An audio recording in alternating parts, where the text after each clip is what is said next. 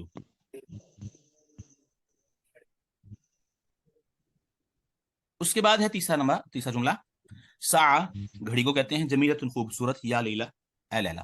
لیلا کو ظاہر کہا جا رہا ہے کہ آپ کی گھڑی کیا ہے؟ خوبصورت ہے. اب لیلا کون ہے؟ لیلا ایک ہے، واحد ہے. دوسرا لیلا کسی عورت کا نام ہے، مؤنث ہے. تیسرا وہ سامنے موجود ہے، اس سے بات ہو رہی ہے.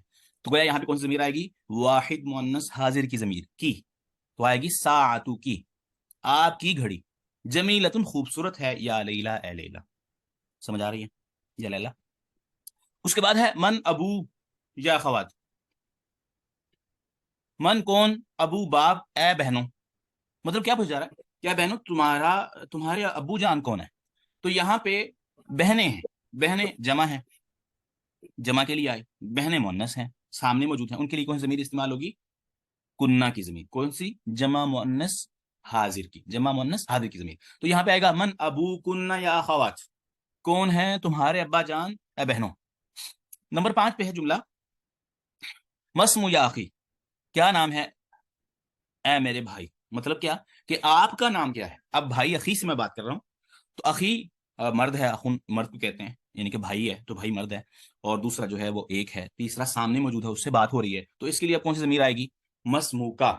کون سی آئے گی؟ واحد مذکر حاضر کی. مسمو کا یا اخی، کیا نام ہے آپ کا اے بھائی. اس کے بعد ہے مسمو یا اختی، کیا نام ہے اے میری بہن، یعنی کہ آپ کا کیا نام ہے؟ اخت اب بہن ہے، مؤنث ہے، واحد ہے، اور سامنے موجود ہے اس سے بات ہو رہی ہے. تو یہاں کیا آئے گا؟ مسمو کی یا اختی، کیا نام ہے آپ کا اے میری بہن. اچھا جی. نمبر 7 پہ ہے جملہ امو فی البیت، ٹھیک ہے. تو یہاں اب یہاں مخاطب کوئی نہیں ہے، مخاطب یعنی کہ یہ نہیں بتایا کہ یہاں کس سے بات کی جا رہی ہے. تو آپ یہاں کوئی بھی بات کر سکتے ہیں. آپ یہ سمجھ لیں میں کسی سے مرد سے مخاطب ہوں، یا سمجھ لیں کسی مؤنث سے مخاطب ہوں، یا یہ سمجھ لیں کہ میرے سامنے والے مرد ہیں یا عورت ہیں، ایک ہیں، دو ہیں، تین ہیں، کچھ بھی سمجھ لیں، کچھ بھی یہاں لگ سکتا ہے. تو آ سکتا ہے. مثلا میں سمجھتا ہوں میرے سامنے چند میرے دوست موجود ہیں، میں ان سے پوچھتا ہوں آپ کی امی جان گھر میں ہے کہ نہیں. میں انہیں کہوں گا امکم فی البیت، کیا تمہاری امی جان فی البیت گھر میں ہے، ٹھیک ہے. تو یہ ایک سیدھا سیدھا آ جائے گا.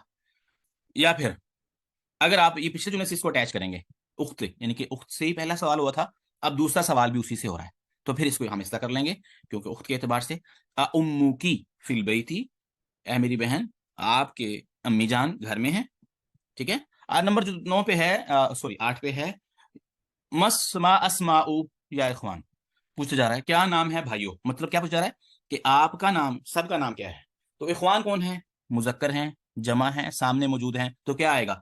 ما اسماؤکم یا اخوانو، کیا نام ہے آپ کا اے میرے بھائیوں. سمجھ آ گئی؟ یہ تھی ضمیر کس کے لیے؟ جو آتی ہے مل کر، اضافت کی ضمیر، مجرور ضمیر، جسے ضمیر مجرور متصل با اضافت کہا جاتا ہے. ضمیر مجرور متصل با اضافت آپ کے لیے ذرا مشکل ہوگا، اس کو بے شک یاد نہ کریں، بس اتنا رکھیں یہ ضمیریں جب کسی کے ساتھ آخر میں مل کر آئیں گی تو وہ اس صورت میں آئیں گی. اس کے بعد ہے 6 نمبر تمرین.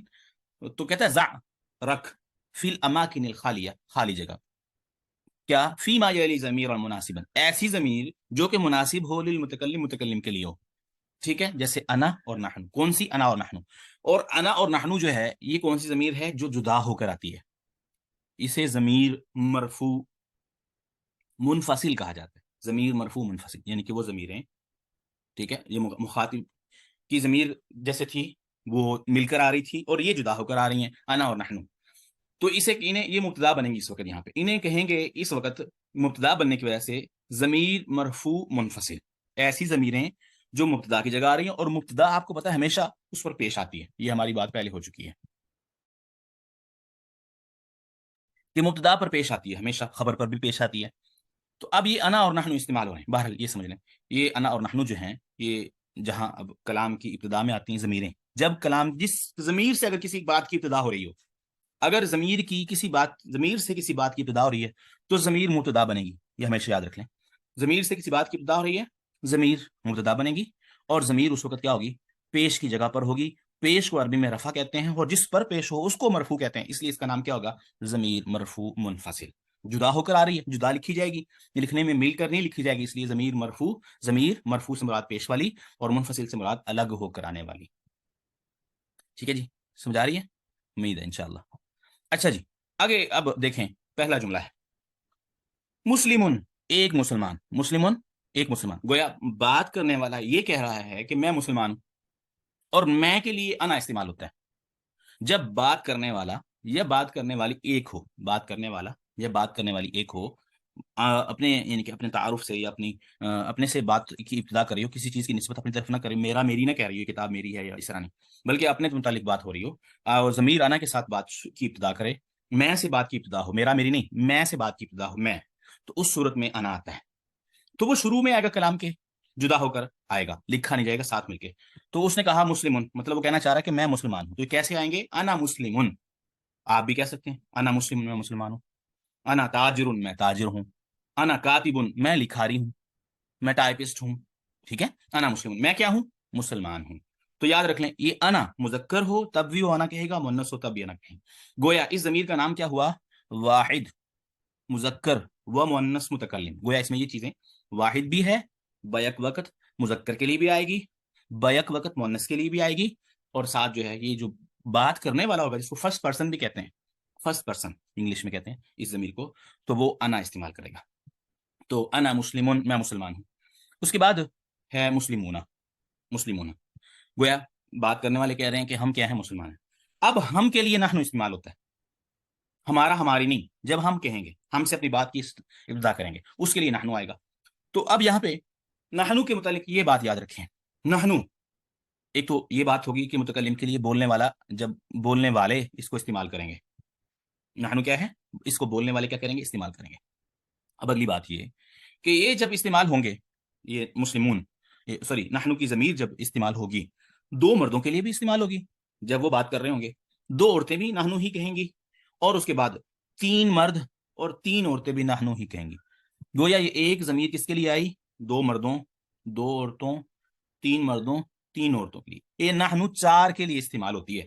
نحن یہ ضمیر بیک وقت کس کے لیے استعمال ہوتی ہے؟ چار کے لیے. تو اب اس کو ذرا سمجھیں. تو گویا اس کا نام پھر کیا ہوا؟ نحن کا ضمیر تثنیہ و جمع، مذکر مؤنث متکلم.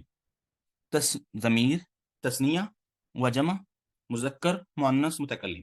ٹھیک ہے، یہ اس کا نام ہوا. تو خیر، بولنے والے تھے جمع تھے، مسلمان تھے، تو ان کے لیے کیسے؟ نحن مسلمون. ہم آئے گا نحن مسلمون، ہم کیا ہیں؟ مسلمان ہیں.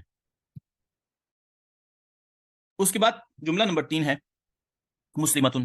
بولنے والی کہہ رہی ہے کہ میں مسلمان ہوں، تو ایک ہے، اس کے لیے انا آئے گا، انا مسلمتن. اس کے بعد ہے مسلماتن، ہم مسلمان ہیں. عورتیں کہہ رہی ہیں کہ ہم مسلمان ہیں، جمع ہیں، بات کر رہی ہیں، اس کے لیے نحن آئے گا، نحن مسلماتن. آگے ہے پرنسپل کی بیٹیاں، یعنی کہ بات کرنے والی بولنے والی کہہ رہی ہیں کہ ہم پرنسپل کی بیٹیاں ہیں. تو بنتن کی جمع ہے بنات، عربی میں اردو میں بھی بنت استعمال ہوتا ہے. تو آئے گا نحن بنات المدیری، ہم بیٹیاں ہیں مدیر کی. اچھا، ابن المدرس، مدرس کا بیٹا، استاذ کا بیٹا. بولنے والا کہہ رہا ہے کہ میں استاد کا بیٹا ہوں. ٹھیک ہے، تو اس کے لیے انا آئے گا، انا ابن المدرس. نحن، اچھا طلاب یہ جمع ہے، چاہے اس میں آپ عورتیں کر لیں، مرد کر لیں، اس کے لیے نحن ہی آئے گا. تو نحن طلاب، ہم کون ہیں؟ طالب علم ہیں. اگر بالفرض یہاں پہ ہوتا ہے ہم دو طالب علم ہیں، پھر بھی نحن ہی آتا. اگر یہاں پہ ہوتا ہم دو یعنی کہ فیمیل اسٹوڈنٹس ہیں، تو پھر بھی نحن ہی آنا تھا. اس کے بعد اگلی بات مریضہ. مریضہ جو ہے اس سے، یعنی کہ وہ کہہ رہے ہیں کہ میں کیا ہوں؟ مریضہ ہوں. کوئی مریضہ تا آ گئی آخر میں، تو اس کا مطلب ہے مریضہ کوئی مؤنث جو ہے وہ بات کر رہی ہے. تو یہاں آئے گا انا مریضۃن. تو یہ تھا آج کا سبق. انشاءاللہ آپ نے اس کو سمجھا ہوگا. خلاصہ یہ کہ آج ہم نے جو ہے وہ 6 ضمیریں پڑھی. 3 ضمیریں جو کہ متصل جسے کہتے ہیں، جو مل کر آتی ہیں، وہ تھیں اور 2 ضمیریں وہ تھی جو متکلم کے لیے تھی، ٹھیک ہے، یوں 6 ضمیریں تھیں. جی نحنو 3 سے زیادہ کے لیے بھی نحنو ہی آئے گا. اچھا یہ 6 ضمیریں ہوں گی، تو میں نے بتایا نحنو جو ہے وہ 2، اگر ہم اس کو تقسیم کریں صحیح طرح سے تو 6 کی بجائے آج کتنی ضمیریں تھی؟ 12 ضمیریں. 12 ضمیریں تھیں جو جو پہلے ضمیریں تھیں جو مل کر آ رہی تھی وہ متصل ضمیریں تھیں، اور نحنو اور انا یہ منفصل کی ضمیریں تھیں جو جدا ہو کر آتی ہیں، وہ ضمیریں تھیں. تو امید ہے اللہ تعالیٰ آپ کو سمجھنے کی، اس پر عمل کرنے کی توفیق دے. اور ہمارا مقصد ہے قرآن و سنت کو سمجھنا. اس کو سمجھ کر پڑھ کر آپ جہاں دیگر مقاصد حاصل کریں وہاں یہ مقصد بھی آپ کا ہو کہ قرآن و سنت کا صحیح فہم ہمیں آ جائے. جزاکم اللہ خیر. اللہ تعالیٰ آپ کو ہمیشہ خوش رکھے.